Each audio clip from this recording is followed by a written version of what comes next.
Audio Jungle.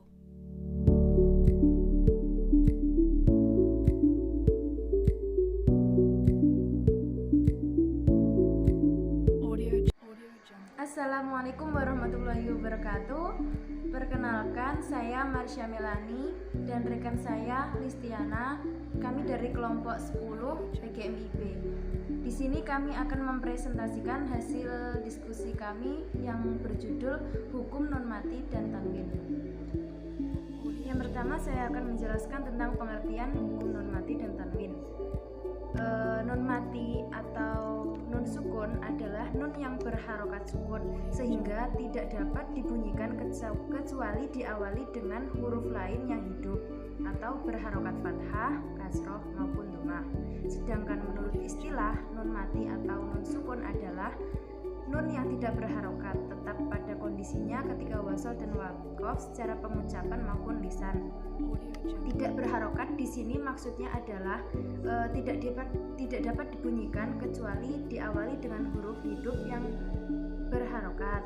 Misalnya huruf hamzah berharokat fathah, hamzah berharokat kasroh, ataupun hamzah berharokat dhammah. Sedangkan tanwin adalah nun mati yang bertempat di akhir isim atau kata benda yang kelihatan apabila dibaca secara wasol dan akan hilang apabila diwakofkan. Bunyi bacaan tanwin itu sama seperti nun mati sehingga hukum bacaannya sama. Jadi, hukum nun mati dan tanwin adalah suatu pertemuan antara nun mati dan tanwin, baik bertemu dalam satu kalimat ataupun berbeda kalimat. Namun, pengecualian untuk tanwin karena tak ada tanwin yang bertemu dalam satu kalimat pada salah satu hukum nun mati, yaitu idhar. Yang kedua adalah perbedaan antara nun mati dan tanwin. Yang pertama, nun sukun adalah huruf asli dari huruf hijaiyah, sedangkan tanwin adalah hanya huruf tambahan. Yang kedua, nun sukun tampak dalam penyebutan dan penulisan, sedangkan tanwin tampak dalam penyebutan saja. Yang ketiga, nun sukun berlaku ketika wakof dan wasol, sedangkan tanwin berlaku hanya ketika wasol. Yang keempat, nun sukun terdapat pada kalimat isim, fi'il, dan huruf, sedangkan tanwin pada kalimat isim saja. Dan yang terakhir adalah nun sukun berada di tengah dan di akhir kalimat, sedangkan tanwin hanya ada di akhir kalimat. Selanjutnya adalah macam-macam hukum nun mati dan tanwin. Yang pertama ada idhar. Idhar menurut bahasa adalah jelas ataupun tampak. Sedangkan menurut ilmu tajwid, idhar adalah apabila terdapat huruf nun sukun atau tanwin bertemu dengan salah satu huruf idhar, yaitu hamzah, ha, ha, ho, ain, dan nun. Maka dibaca jelas. Pengucapan hurufnya berlangsung dengan lunak tanpa terputus antara kedua huruf, tetapi tidak pula tercampur hingga keluar suara baru yang mirip dengan qalqalah. Jadi, cara membacanya adalah jelas dan panjangnya satu harokat dengan tidak berdengung. Selanjutnya akan dijelaskan oleh rekan saya yaitu Listiana. Selanjutnya yang kedua adalah idgham. Idgham sendiri menurut bahasa adalah memasukkan sesuatu pada sesuatu. Sedangkan menurut istilah adalah bertemunya huruf yang mati dan huruf yang hidup sekiranya menjadi satu sehingga seperti huruf yang bertasdid.